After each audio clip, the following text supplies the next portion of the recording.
Hello कोडियंस। तो guys आज जो हमारी स्टोरी है वो मेथड्स के ऊपर है और हम लोग डिस्कस करेंगे कि मेथड्स एग्जैक्टली है क्या, मेथड हमारे रियल लाइफ में कहाँ एग्जिस्ट करता है, उसके बाद देखेंगे कि मेथड का सिंटेक्स क्या है और at last will see the code in action.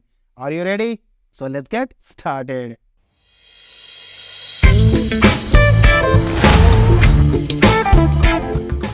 इससे पहले कि हम लोग मेथड के बारे में बात करें कि मतलब मेथड क्या होता है, उसका सिंटेक्स कैसा होता है, उसके एग्जाम्पल कौन कौन से हैं, ये सारे कॉम्प्लिकेटेड टेक्निकल चीज़ों को एक साइड रख लेते हैं गाइस, और हम लोग बात करते हैं सिंपल चीज़ों के बारे में जो हम लोगों को ईजिली समझ में आ जाए। तो गाइस बात कर लेते हैं कि हम लोग चाय कैसे बनाते हैं, मतलब चाय बनाने के लिए क्या प्रोसेस है। और चाय बनाने के लिए सबसे पहले हम लोग को कुछ चीज़ों की जरूरत पड़ेगी गाइस, जैसे कि T powder, sugar, milk, ginger और वाटर। तो गाइस यही सारी चीजें जैसे T powder, sugar, milk, ginger और वाटर है एग्जैक्टली क्या? इन जनरल इसको हम लोग क्या बोल सकते हैं? इसको हम लोग बोल सकते हैं इनपुट। इनपुट किस लिए? चाय बनाने के प्रोसेस में जो भी सारी चीजें लगेगी उसे हम लोग इनपुट बोल देते हैं। तो गाइस अब जब हमारे पास सारी चीजें अवेलेबल हो गई है तो क्यों ना हम लोग अब नेक्स्ट स्टेज में जाएं। नेक्स्ट स्टेज हमारा क्या है? वो है प्रोसेस। प्रोसेस किस चीज का? चाय बनाने का। तो प्रोसेस के सबसे पहले स्टेप पे गाइस जो जिंजर है उसको हम लोग क्रश कर लेते हैं और वाटर को बॉईल कर लेते हैं।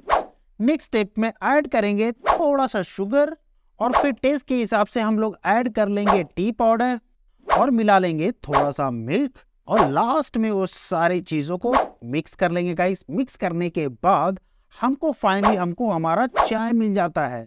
तो चाय बनाने के प्रोसेस में जितने भी स्टेप्स हम लोग ने यूज किया है गाइस, आप उसको मैप कर लो एज अ स्टेटमेंट। मतलब जितने भी स्टेप थे, हर स्टेप जो है एक इंडिविजुअल स्टेटमेंट है और ये सारे स्टेटमेंट एग्जीक्यूट होने के बाद हमको एक फाइनल आउटपुट मिल जाता है जो कि है हमारा चाय। तो गाइस रियल लाइफ में भी हम लोगों को ना कुछ भी काम करने के लिए सबसे पहले हमको इनपुट की जरूरत पड़ती है, मतलब बेसिक इंग्रेडिएंट्स की जरूरत पड़ती है। उसके बाद हम लोग क्या करते हैं, एक्चुअल जो प्रोसेस है वो एग्जीक्यूट करते हैं जिसमें मल्टीपल स्मॉल स्टेप्स हो सकते हैं। ये स्मॉल स्टेप्स को हम लोग स्टेटमेंट बोलते हैं। लास्ट में जब ये प्रोसेस हमारा कंप्लीट हो जाता है तो हमको मिल जाता है हमारा आउटपुट। यहाँ पर गौर करने वाली बात है कि जो इनपुट है हमारा, उसमें बहुत सारे इनपुट हो सकते हैं। जब प्रोसेस की बात हम लोग करें तो बहुत सारे स्टेटमेंट मतलब बहुत सारे स्मॉल स्टेप्स हो सकते हैं, लेकिन जब आउटपुट की बात हम लोग करें तो आपको हमेशा एक सिंगल आउटपुट ही मिलेगा। ओके, एक और क्विक एग्जांपल देख लेते हैं, वो है हमारा लैपटॉप। अब इस लैपटॉप को बनाने के लिए गाइस हमको बहुत सारे चीजों की जरूरत पड़ेगी, मतलब हमको बहुत सारे इनपुट की जरूरत पड़ेगी।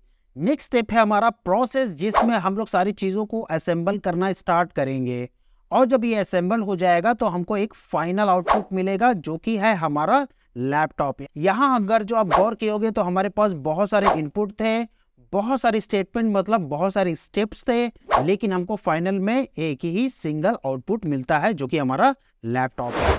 तो गाइज अपने रियल वर्ल्ड से हम लोग अब कोडिंग वर्ल्ड में आ जाते हैं और हम लोग देखते हैं कि हमारा जो मेथड है वो कैसे कोडिंग वर्ल्ड में काम करता है। आपको याद है ना चाय बनाने की रेसिपी, और इसी रेसिपी को हम लोग कोड में कन्वर्ट करेंगे। यहाँ पर हम लोग ने मेथड का सिग्नेचर बना लिया, मतलब उसका सिंटेक्स लिख लिया है। अब हम लोग इसमें डिटेल में बात करेंगे कि इसमें हर इंडिविजुअल जो वर्ड है उसका क्या मतलब है। तो सबसे पहले स्टार्ट करते हैं हम लोग पब्लिक से। पब्लिक यहाँ पर है एक्सेस स्पेसिफायर। नाम से ही पता चल रहा है कि एक्सेस मतलब किस लेवल पे ये एक्सेस हो सकता है, कौन इसको एक्सेस कर सकता है। पब्लिक का मतलब क्या होगा गाइस? पब्लिक मतलब क्या है? ये पब्लिक प्रॉपर्टी है, ये कोई भी यूज कर सकता है, कोई भी इसको कॉल कर सकता है।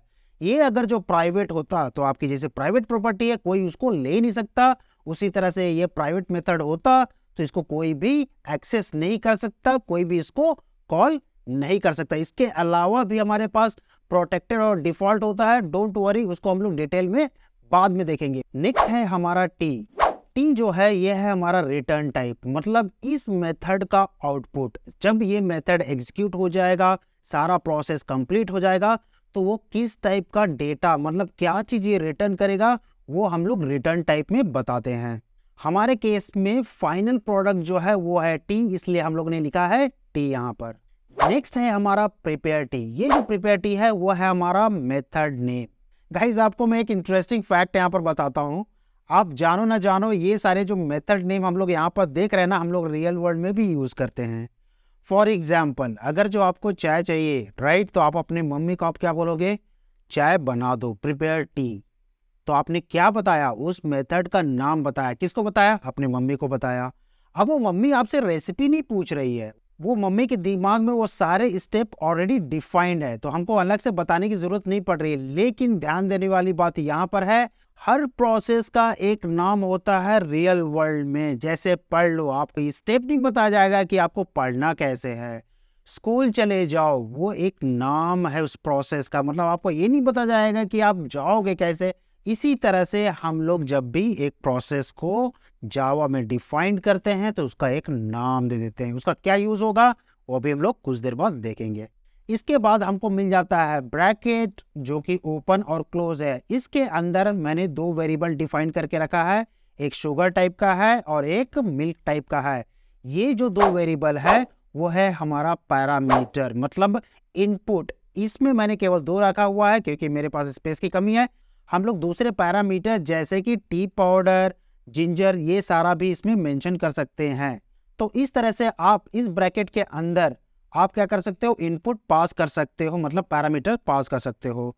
आपके पास हो सकता है 0 पैरामीटर हो, मतलब उसके अंदर, इस ब्रैकेट के अंदर कुछ भी ना हो। आपके पास हो सकता है 1 या फिर एक से ज्यादा भी। तो ये डिपेंड करता है कि आपका रिक्वायरमेंट कितना है, आपके पास कितना इनपुट है। अभी तक हम लोग ने इनपुट और आउटपुट देख लिया, लेकिन आपको याद है एक मिडिल सेक्शन भी था हमारे पास, जो था हमारा प्रोसेस। वो प्रोसेस कहाँ एग्जिस्ट करता है? वो प्रोसेस एग्जिस्ट करता है इस मेथड के अंदर। यहाँ पर आप देख सकते हो जितने भी स्टेप्स हैं, मतलब स्टेटमेंट है, इस मेथड के अंदर एग्जीक्यूट होते हैं। इसको हम लोग बोलते हैं मेथड बॉडी। यही पर जो है एक्चुअल प्रोसेस होता है। तो यहाँ पर हो सकता है कि एक स्टेटमेंट हो या फिर हो सकता है मल्टीपल स्टेटमेंट हो। ये प्रोसेस एग्जीक्यूट होने के बाद ये जो रिटर्न करेगा गाइस, वो है आपका रिजल्ट। गौर करने वाली बात है कि आप यहाँ पर जो रिटर्न कर रहे हो उसका जो टाइप है गाइस, ये मैच करना चाहिए आपके मेथड का रिटर्न टाइप से। क्यों? क्योंकि आपने ऑलरेडी मेथड को डिक्लेयर करते वक्त बताया था कि ये जो है ये टी रिटर्न करेगा। तो मेक श्योर कि आप टी ही रिटर्न कर रहे हो, आप मिल्क रिटर्न नहीं कर सकते हो। डोंट वरी, इसका हम लोग रियल एग्जांपल देखेंगे तो और भी क्लियर हो जाए। चलो एक रियल एग्जांपल देख लेते हैं। सम ऑफ टू नंबर्स, मतलब दो नंबर को हम लोगों को ऐड करना है। तो कुछ इस तरह से आपको सिंटेक्स दिखेगा और सबसे पहले आपको मिल जाता है पब्लिक, मतलब ये है कि ये कोई भी कॉल कर सकता है। इसका जो रिटर्न होगा वो हमारा एक इंटीजर होगा। इंटीजर, दो नंबर को ऐड करेंगे तो हमको इंटीजर ही मिलेगा, इसलिए हम लोग ने इंटीजर मेंशन किया हुआ। ये हमारा हो गया रिटर्न टाइप। फिर मैंने इस मेथड का नाम रख लिया सम, और इसमें मैंने पास कर दिया दो पैरामीटर, क्योंकि हमको ऐड करने के लिए दो नंबर की जरूरत पड़ेगी, इसलिए हमारे पास है इंटीजर ए, इंटीजर बी। इसके अंदर मैंने लिखा int result equals to a plus b, मतलब ये दोनों ऐड होके ये रिजल्ट में स्टोर होगा और फाइनली जो हमारा रिजल्ट होगा वो रिटर्न हो जाता है। तो आप ये देखो, जो रिजल्ट का टाइप है गाइस वो इंटीजर है और ये जो मेथड का जो रिटर्न टाइप है वो भी इंट है। तो ये दोनों सेम होना चाहिए। तो इस तरह से आप देख सकते हो कि ये हमारा जो बॉडी सेक्शन है, यहाँ पर पूरा कैलकुलेशन हो रहा है, एक्चुअल में प्रोसेस हो रहा है। तो यहाँ पर तो हम लोग ने रेसिपी बना लिया, मतलब हम लोग ने अपना स्क्रिप्ट लिख लिया है, लेकिन गाइज ये एग्जीक्यूट नहीं होगा। फॉर एग्जाम्पल, अगर जो मैं आपको चाय की रेसिपी दे दूं तो इसका मतलब ये नहीं है कि चाय बन गई है, राइट। उसको हम लोगों को कॉल करना पड़ेगा, किसी को बोलना पड़ेगा कि इस रेसिपी को एग्जीक्यूट करो। तो इसका मतलब ये है कि मेथड बनने के बाद हमको मेथड कॉल भी करना होगा। फॉर एग्जाम्पल, जो अभी हम लोग ने सम मेथड बनाया है, जो दो इनपुट को लेता है ए और बी को और ऐड करके हमको रिटर्न करता है। यहाँ पर हम लोग ने अपना स्टेटमेंट लिख लिया है, हमारा पूरा सिंटेक्स रेडी हो गया है, लेकिन अभी ये कॉल नहीं होगा। क्यों? क्योंकि ये एक बस स्क्रिप्ट हम लोग ने रेडी कर दिया है, इसको हमको कॉल करना पड़ेगा। ओके, कॉल करने का तरीका जो है गाइस बहुत ही सिंपल है। इसमें हम लोग को क्या करना पड़ता है, हम लोग अपने मेथड का नाम बता देते हैं कि किस मेथड को हमको कॉल करना है। उस मेथड में कुछ इनपुट है तो उस इनपुट की हम लोग वैल्यू पास कर देते हैं। जैसे ए और बी की वैल्यू हो गई 2 और 4। तो अब क्या होगा, ए और बी की वैल्यू हो जाती 2 एंड 4। अब ये जो एडिशन होके ये रिजल्ट में हमको मिल जाता है 6, और यही जो 6 है गाइस वो हमको रिटर्न दे देगा। तो अब इस जब मेथड को हम लोग कॉल करेंगे तो इसका कोई रिटर्न वैल्यू होगी जो कि हमको 6 मिल रहा है। अब उस रिटर्न वैल्यू को हमको कहीं स्टोर करना है तो हम लोग किसी वेरिएबल पे स्टोर कर सकते हैं। अगर जो मुझे अब दो दूसरे नंबर का एडिशन करना है, मान लो कि 5 और 7, तो हम कैसे कॉल करेंगे? कॉल करने का तरीका सेम ही होगा गाइस, इसमें कोई डिफरेंस नहीं होगा। जो पैरामीटर हमको पास करना है वो हम लोग पास कर देंगे। देखिए यहाँ पर हुआ क्या, स्क्रिप्ट जो है एक ही बार हम लोग ने लिखा, मतलब जो कोड किया हम लोगों ने केवल 1 टाइम किया। कोई भी रेसिपी हम लोग जब बनाते हैं तो 1 टाइम करते हैं। अगर जो हमको फिर से वह रेसिपी फॉलो करनी है तो भाई रेसिपी तो डिफाइन हो चुकी है, हमको बार बार रेसिपी थोड़ी बनानी है। हम लोग ने एक बार बना लिया, उसको फॉलो करते जा रहे हैं। उसी तरह से हम लोग ने सम कैसे करना है एक बार हम लोग ने लिख लिया, बस उसको हम लोग कॉल करते जा रहे हैं। कभी हम लोग ने 2 और 4 से कॉल किया, कभी हम लोग ने 5 7 से कॉल कर लिया। हो सकता है दो दूसरे डिफरेंट नंबर को हम लोग ऐड कर सकते हैं इसी तरह से। तो हम लोग एक बार मेथड बनाने के बाद उसको मल्टीपल टाइम्स कॉल कर सकते हैं। गाइज आप लोगों ने काफी कुछ देख लिया, लेकिन जब तक ना आप कोड करके नहीं देखते हो ना, थोड़ा सा ना अंदर से वो फीलिंग नहीं आती है। तो एक काम करते हैं, हम लोग अब कोड करके देखते हैं। एग्जाम्पल हम लोग सेम ही रखेंगे, एडिशन ऑफ 2 नंबर का एग्जाम्पल देखेंगे, लेकिन अब इसको रियल में एग्जीक्यूट करके देखेंगे, 1 बाय 1 देखेंगे कि ये कैसे काम करता है। तो उसके लिए हम लोग को क्या करना पड़ेगा, सबसे पहले हम लोग अपना मेथड क्रिएट कर लेते हैं। पब्लिक मतलब एक्सेस स्पेसिफायर बता दिया हम लोगों ने। उसके बाद हम लोगों ने बता दिया उसका रिटर्न टाइप क्या होगा, एडिशन करने के बाद मुझे इंटीजर ही मिलना था। और उसके बाद हम लोगों ने मेथड का नाम बता दिया, मेथड का नाम कुछ भी हो सकता है, मैंने सम लिख लिया। यहाँ पर 2 इनपुट की जरूरत पड़ेगी मुझे, इंटीजर ए इंटीजर बी, जिसके ऊपर हम लोग एडिशन करने वाले हैं, राइट। जब ए और बी को हम लोग ऐड करेंगे तो किसी वेरिएबल पे स्टोर करेंगे जिसको हम लोग रिजल्ट बोल देते हैं। और यहाँ पर एक्चुअल हम लोग ऑपरेशन कर रहे हैं ए प्लस बी स्टोर होगा रिजल्ट में, और इसी रिजल्ट को हमको रिटर्न करना पड़ेगा, राइट। याद रहे कि रिटर्न भी आपका एक कीवर्ड है।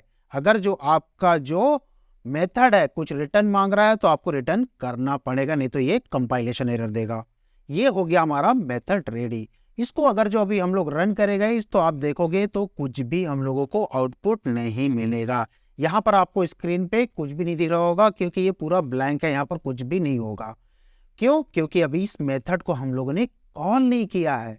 कॉल करने का तरीका था क्या, कॉल करने के लिए हमको करना पड़ेगा क्या, मेथड का नाम लिखना पड़ेगा। इसमें 2 आर्गुमेंट पास करने की जरूरत पड़ेगी, ए और बी, राइट। यहाँ पर मैंने पास कर दिया 2 एंड 4। फिर यहाँ पर हम लोग को कंपाइलेशन एरर मिल रहा है, आपको यहाँ बता दूं, क्योंकि इसको हम लोग एक्सेस कर रहे हैं एक स्टैटिक मेथड के अंदर।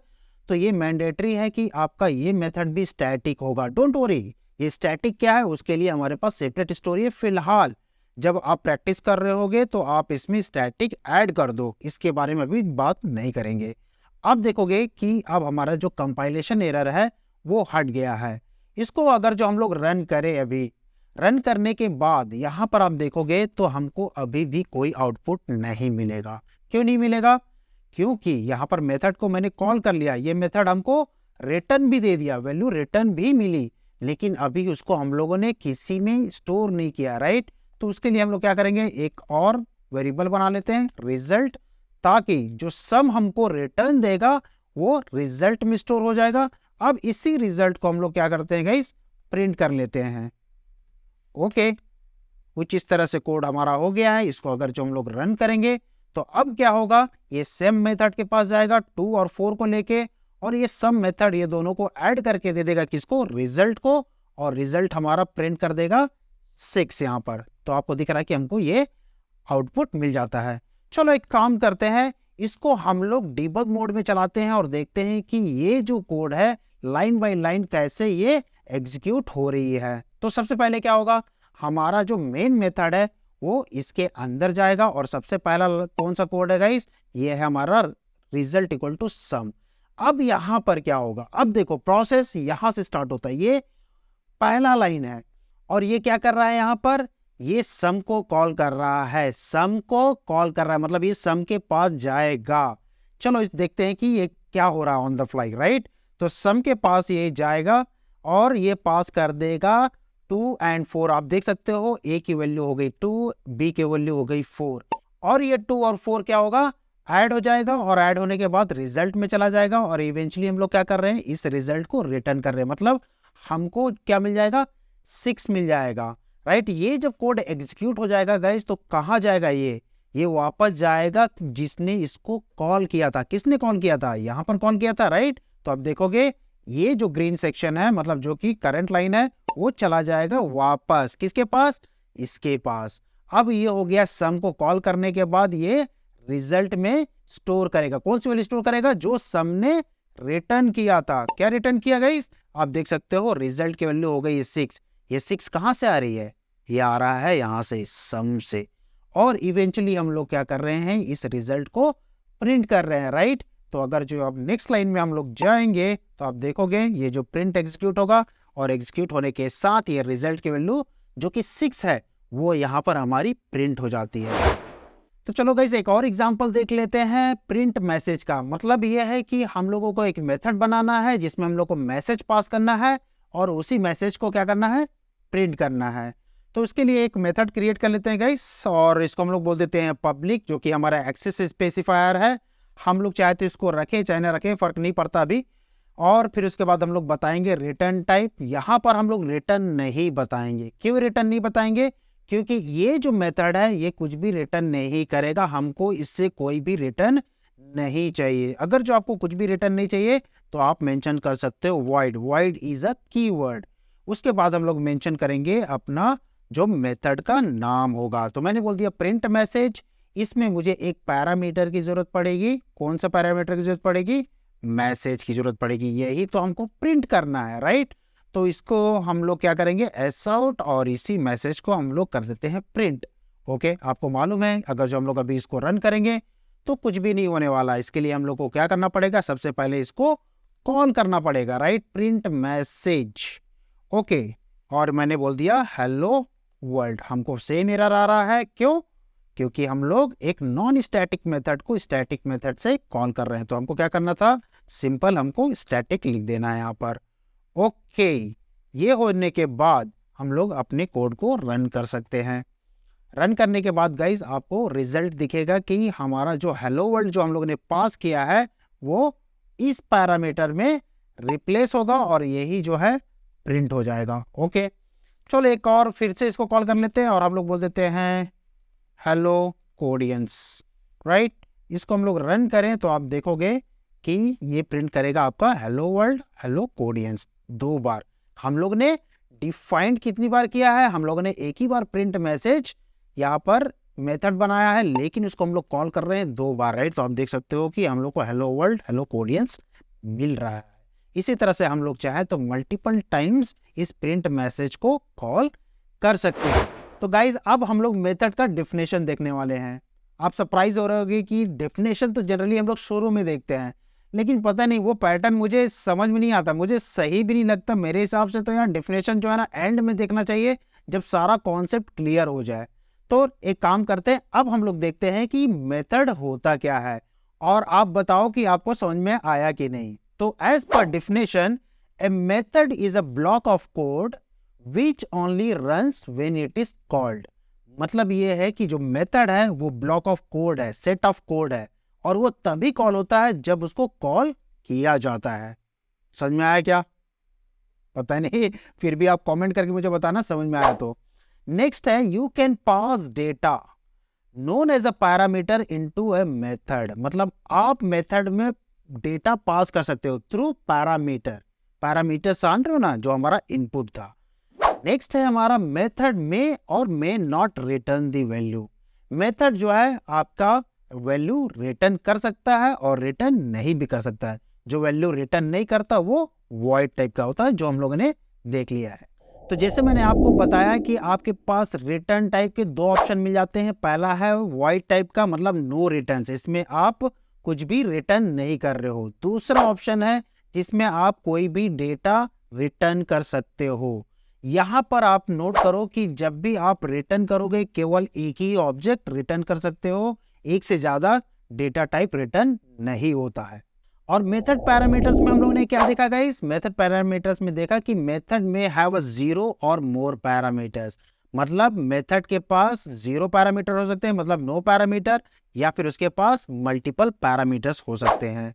यहाँ पर नोट करने वाली बात है कि method can take multiple inputs, मतलब ये रिटर्न टाइप की तरह नहीं जिसमें आप केवल एक ही ऑब्जेक्ट रिटर्न कर पाते हो। इनपुट मतलब पैरामीटर के केस में आप मल्टीपल इनपुट्स पास कर सकते हो, जितना चाहो उतना। अब देख लेते हैं कि ये जो मेथड हम लोग बना रहे हैं उसका एडवांटेजेस क्या है।